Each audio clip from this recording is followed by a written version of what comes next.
আসসালামু আলাইকুম। এটা হচ্ছে ডিসি সার্কিট টাইপ 8। এটা হচ্ছে ১০ম অধ্যায়। আমাদের অধ্যায়টার নাম হচ্ছে অ্যামিটার এবং ভোল্টমিটার, ওয়াটমিটার ৩ টা। এখানে প্রিন্ট মিস্টেক হয়েছে, আমাদের ওয়াটমিটারটা লেখা হয়নি। টেসলা ভলিউম 1 4th এডিশনের এক্সাম্পল 10 বলতেছে যে ওয়াটমিটার রিডিং নির্ণয় করো, অর্থাৎ একটা ওয়াটমিটার লাগানো আছে। এই ওয়াটমিটারটা আসলে কত পার্ট দেবে আমাকে সেটা নির্ণয় করতে হবে।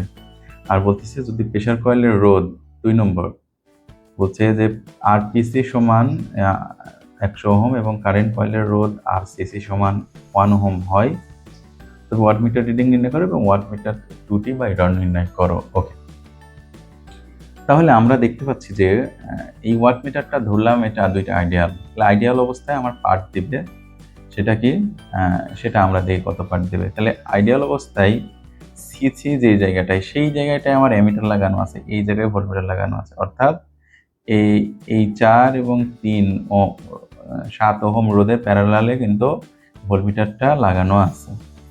আর সিসি তো আমরা বুঝতে পারছি এই জায়গাটার কারেন্ট, ওটা ৪ এবং ৩ ওহমের মধ্যে দিয়ে যে প্রবাহিত কারেন্ট আছে। অর্থাৎ যদি আইডিয়াল হয় তাহলে আমার একটা সিরিজ সার্কিট। তাহলে আমি আগে ভোল্টেজটা বের করে নিই। এই ওয়াটমিটারের পিসি কত পার্ট দেবে, তাহলে মোট ভোল্টেজ ৩০ গুণ সেই শাখার রোধ 4 যোগ 3, অর্থাৎ আমার এই প্রেসার কয়েলটা ৪ আর ৩ এর প্যারালালে লাগানো আছে, যেহেতু সিসির মান 0। তাহলে আমরা এটা ক্যালকুলেশন করলে পাই 14 ভোল্ট। আমরা একটু ক্যালকুলেশনটা যদি আপনাদেরকে দেখাই কিভাবে আসতেছে। তো আমাদের মোট ভোল্টেজ 30 গুণ সেই শাখার রোধ 4 যোগ 3 বাই সেই শাখার রোধ 4 যোগ 3 যোগ বিপরীত শাখার রোধ 14 ভোল্ট। অর্থাৎ আমার এই মোট ভোল্টেজ 30 ভোল্ট সাপ্লাই দিলেও আমার এই ভোল্টমিটার সে পরিমাপ করতেছে 14 ভোল্ট।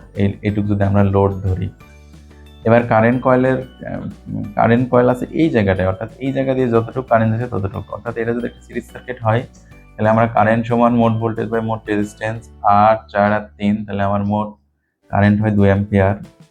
আর ওয়াটমিটার রিডিং কি? ওয়াটমিটার হচ্ছে ভিআই বা কারেন্ট কয়েলের কারেন্ট গুণ প্রেসার কয়েলের ভোল্টেজ, যেটা গুণ করলে ২৮ ওয়াট। এটা হচ্ছে আমার একটা উত্তর। ওরা যতগুলো উত্তর চেয়েছে তার মধ্যে ১ নম্বরের উত্তর হচ্ছে এটা, যে যদি ওয়াটমিটার আইডিয়াল হয় বা এটাকে আমরা ডাব্লু এম দ্বারাও আইডেন্টিফাই করতেছি। ইতিপূর্বে অঙ্কগুলো যদি করেন তাহলে এই বিষয়গুলো আরো একটু বোঝা যাবে। এখন হচ্ছে আমাদের ২ নম্বর পার্ট, বলছে আরপিসি বা প্রেসার কয়েলের রোধ দিয়ে দিছে। প্রেসার কয়েলে যদি রোধ দিয়ে দেয় তাহলে এদিক দিয়ে কারেন্ট ফ্লো করবে, অর্থাৎ এখন আমার এই দিক দিয়ে কারেন্ট আসবে। আর যদি কারেন্ট কয়েলের রোধ দিয়ে দিছে তার মানে এও একটা ড্রপ করবে, অর্থাৎ একটা প্যারালাল সার্কিট হয়ে গেছে, এই একটা ব্রাঞ্চ প্যারালাল এটা। তাহলে আমার যদি এই রোধগুলো আমরা নন আইডিয়াল ধরে এটা আমরা কনসিডারেশন করি, বিবেচনায় নেই, তাহলে আমার ভিপিসির মান কত হবে? এখন কিন্তু এই প্রেসার কয়েলটা, এই রেজিস্ট্যান্স, এইটা এবং এইটা, এই ৩টার আড়ালেতে লাগানো আছে এবং নিজেও প্যারালালে আছে। তাহলে ভোল্টমিটার এখন আমাকে প্রেসার কয়েল কিভাবে পার্ট দিবে? তাহলে আমার মোট ভোল্টেজ গুণ সেই শাখার রোধ কত, নিজেও প্যারালাল, তার সাথে এটা প্যারালাল, তার সাথে তাহলে ১০০ প্যারালাল, এটা ১, এটা 4, এটা 3। তাহলে এটা কিভাবে হচ্ছে আমরা দেখি। আমরা যখন জানি যে ভোল্টমিটারের প্রেসার কয়েলের রেজিস্ট্যান্স সে ভোল্টমিটারের সাথে প্যারালালে যুক্ত হবে, অর্থাৎ আমার এখানে কতগুলো রেজিস্ট্যান্স? ৩টা। তাহলে আমরা যদি এটা এইভাবে অঙ্কন করি, শুধু এই অংশটুকু, এ হচ্ছে আমার একটা রেজিস্ট্যান্স, এটা একটা, নিচে একটা, আর এটা হচ্ছে আর এম, মানে প্রেসার কয়েলের রেজিস্ট্যান্স। আর তাহলে আমার এই হলো, আর এই জায়গায় ঠিক ভোল্টমিটারটা লাগানো আছে। তাহলে ভোল্টমিটার কি বলবো, এই দুইটার প্যারালালে লাগানো আছে, তাহলে এই দুইটার প্যারালাল অংশ নিয়ে নিলাম বাই সেই জায়গার রোধ আর বিপরীত জায়গার রোধ হচ্ছে AR। তাহলে এটা আমরা ক্যালকুলেশন করলে পাই হচ্ছে 14.42 ভোল্ট। অর্থাৎ যখন প্রেসার কয়েলের সমস্যা হয় তখন সে কিন্তু বেশি ভোল্টেজ পরিমাপ করতেছে। এখন আমরা দেখব যে ওভারঅল ভোল্টেজ এবং কারেন্ট পরিমাপ করে আমার ওয়াটমিটার রিডিং আসলে ত্রুটি দেয়, কম না বেশি দেয়। তাহলে আমরা এই ক্যালকুলেশনটা একটু দেখি। তাহলে আমাদের আসতেছে মোট ভোল্টেজ গুণ সেই শাখার রোধ 100 ইনভার্স যোগ 1438 দিয়ে দিলাম আর কি, 8 ইনভার্স বন্ধনী ক্লোজ ইনভার্স, নিচে 100 ইনভার্স প্লাস 8 ইনভার্স বন্ধনী ক্লোজ ইনভার্স যোগ 8, তাহলে আমার মান আসে 14.42 ভোল্টেজ। অর্থাৎ আগের চেয়ে বেশি ভোল্টেজ সে পরিমাপ করতেছে, কারণ এই যে আমার এখানে একটা রেজিস্টার যুক্ত হয়েছে, আবার এর প্যারালালে রেজিস্টার যুক্ত হয়েছে। এবার আমার কারেন্ট কয়েল মাপি, অর্থাৎ এই জায়গাটার কারেন্ট, যেহেতু আমার এই সার্কিটটা এখন প্যারালাল সার্কিট, তাহলে আমার এই জায়গাটার কারেন্ট নির্ণয় করতে হলে আমাকে ভোল্টেজ ডিভাইডার রুল ইউজ করতে হবে। তার আগে আমরা মোট কারেন্ট নির্ণয় করি, তাহলে আইসিসি আমরা নির্ণয় করি, তাহলে এটা হচ্ছে আমার মোট কারেন্ট, মোট ভোল্টেজ বাই মোট রেজিস্ট্যান্স। মোট রেজিস্ট্যান্স কি, এটা এটা এটা 8, এর সাথে প্যারালাল 100 যোগ 8, এই 8 তার সাথে প্যারালাল 100 যোগ 8 গুণ, এবার আমরা এই মোট কারেন্ট পাইলাম, অর্থাৎ এই জায়গার কারেন্ট পাইলাম। এখন আমরা এই জায়গার কারেন্ট নির্ণয় করবো। তাহলে এই জায়গার কারেন্ট যদি আমাকে নির্ণয় করতে হয়, তাহলে আমাকে এখানে video current divider rule use করতে হবে। তাহলে কারেন্ট ডিভাইডার রুল কি, মোট কারেন্ট এটা গুণ বিপরীত শাখার রোধ। বিপরীত শাখার রোধ কত, তাহলে আমি যেহেতু এই শাখার কারেন্ট নির্ণয় করবো, তাহলে বিপরীত শাখার রোধ আমার 100 বাই বিপরীত শাখার রোধ যোগ নিজস্ব শাখার রোধ। নিজস্ব শাখা কত, এটা এটা একটা 3টা, তাহলে আমরা কারেন্ট পেলাম 1.81 অ্যাম্পিয়ার। আমরা এটাও ক্যালকুলেশনটা একটু দেখি কিভাবে আসলো। তাহলে আমার এটা হচ্ছে, যদি আমরা একবারে করতে চাই, তাহলে মোট ভোল্ট 30, নিচে হচ্ছে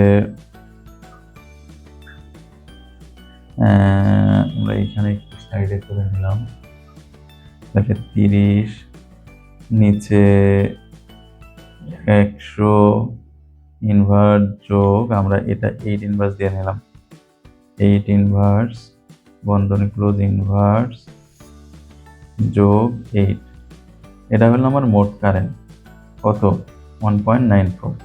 এবার আমার এই শাখার কারেন্ট লাগবে সিসি, অর্থাৎ যে জায়গাটা আছে ঠিক সেই লোকেশনে কারেন্ট লাগবে।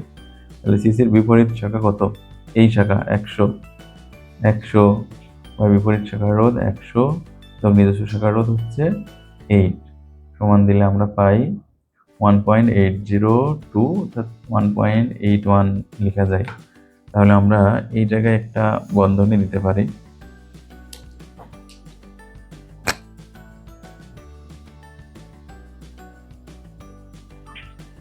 ওকে, এখন আমরা